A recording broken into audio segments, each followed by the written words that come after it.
naglalabak sa Junes Skyline Loft mga pards. Ngayon, bisitahin natin yung ating natitirang 2 ibon para nga sa last lap mga pards. At inuwian pa nga tayo ni Kabatite nung Wednesday. Ayan, pakita ko sila sa inyo ngayon kung ano na yung kondisyon. Kung may hahabol ba si Kabatite o at magiging okay pa ba siya para sa last lap o hindi na. So ayun mga pards, tara silipin natin sila. Ayan na nga mga pards, andito si 200. Lagyan natin ng ilaw. Ayan si 200, mukhang okay pa rin naman. At ito nga si Kabatite mga pards. Noong mga nakaraang araw naman mga pards, okay naman yung pagkain niya. Pero hanggang ngayon hindi pa niya sinusubukan mag-low fly. So yun yung sitwasyon niya ngayon. Tapos si 200 nga, patubo yung pakpak sa kaliwa. Kaliwa nga ba yun? So pag nakaharap siya sa atin kaliwa, tapos mahaba na yung pahaba na yung nasa kanan. Yan yung kanilang itsura. Tara, hawakan naman natin. Yan mga pards, unahin natin si 200. Grabe oh, gaya ng lagi ko sinasabi sa inyo, si 200 ay malaking ibon. Ayan, napakalaki. So ang kamay ko malaki mga pards. So ito yung kanyang pakpak nga sa kaliwa pag nakaharap sa akin. So ayan, may mga patubo. Ayan, kita sa camera. Tapos yung kanan medyo humaba na, pero nakailang lap na patubo rin yan. Tapos ngayon yung isa naman. Then ang naging record na nga nito ni 200 sa atin mga pards, first lap cut off agad. Second, third, fourth, and fifth clock naman na siya. So yun yung naging record nito ni 200. Ayan no, ang laking ibon nito, barako. Then kung pagbabasihan naman natin yung kanyang kondisyon, hipo, halos pareho lang din nung nakaraan.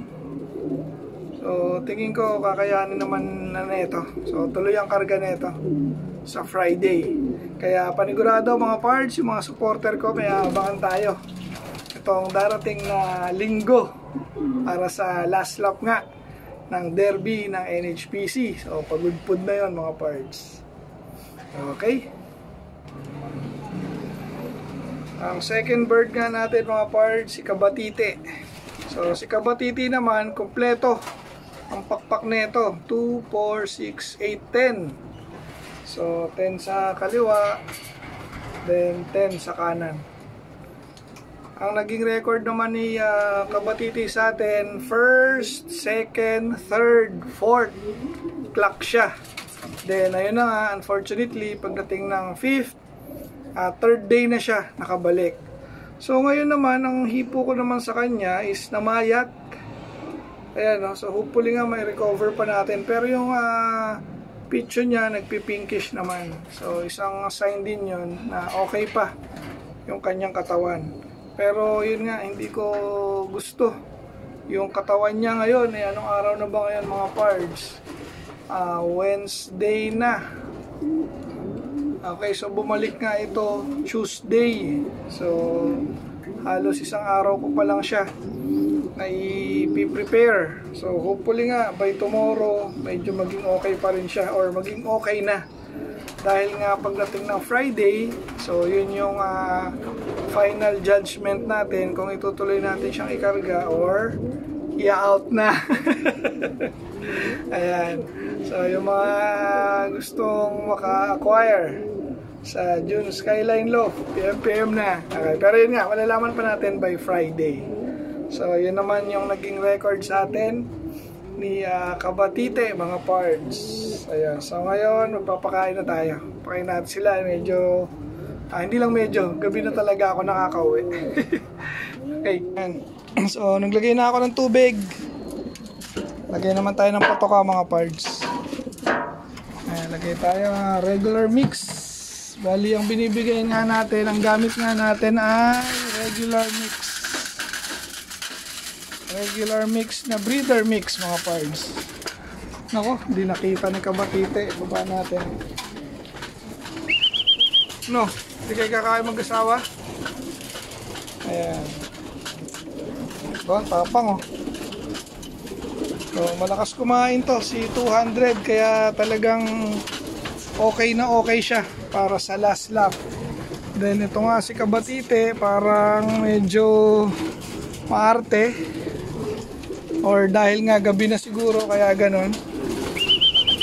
So, yun o, nagpadagad. Napaka-arte. Ayan, okay, baba na, nakita na rin niya. Nagulat lang siya. Tapos, syempre, dahil nga Wednesday na ngayon, mga parts, tuloy-tuloy lang tayo sa pagbibigay ng peanut. So, ito yung isa sa ginagamit ko. Mapa North, mapa South. Ayan.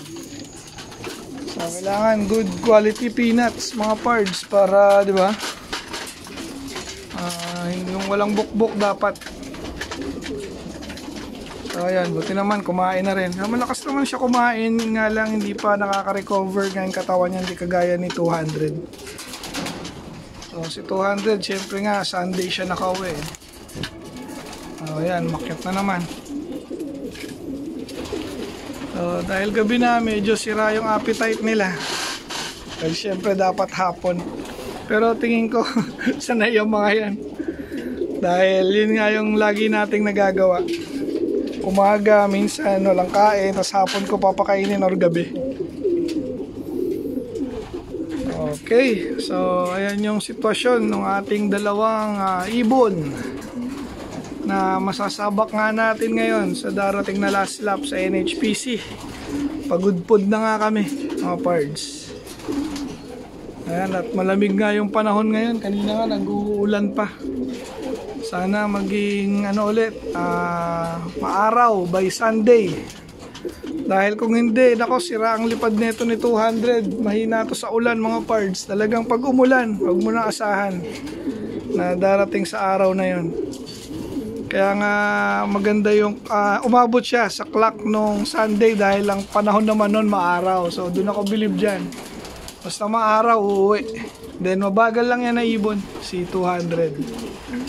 So wala siyang magandang naging speed. Na-cut off pa nga eh.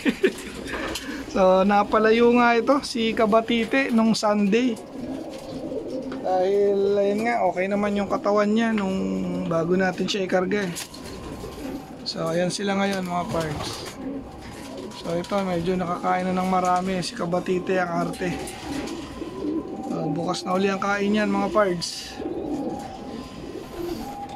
Ayan, so ayan yung ating sitwasyon nung dalawang pangpagudpod, mga pards. So laki talaga na ito, grabe. Alam mo kung gaano kalaki si Kabatite sa kasya. Ano to, large saka medium size. Ayan, so dito na natin tatapusin yung ating video for today, mga pards. Abangan nyo na lang uli sa darating na linggo kung mawawala ba o tatapos ng karera yung dalawa nating ibon. And then pag nag-clock naman sila pareho, naka 5 points sila pareho kasi tag-isang butas. Then syempre hindi natin alam. So lahat malalaman natin sa basketing. So kakarga uli natin yan ng Friday, which is yung ating last basketing na for North. Then Sunday abangan, mga pards. Okay, so hanggang dito na lang yung ating video for today, mga pards. Shoutout Team Yahoo, shoutout Team Obanik, shoutout NHPC family. Hanggang sa muli, mga pards. Paalam. Shoutout kay ADC Pet Shop, mga pards. Sa Sampaloc to located, mga pards. So baka meron ditong mga nanonood na malapit sa area na yon. So malapit lang to sa may Sampaloc Hospital, mga pards. Marami kayong mabibili dito sa pet shop na to. So pang aso, pang pusa, pang kalapate, saka pang manok. Meron dito, mga pards. So suportahan natin itong ADC Pet Shop, mga pards. So shoutout sa iyo, Pards JJ Cachero.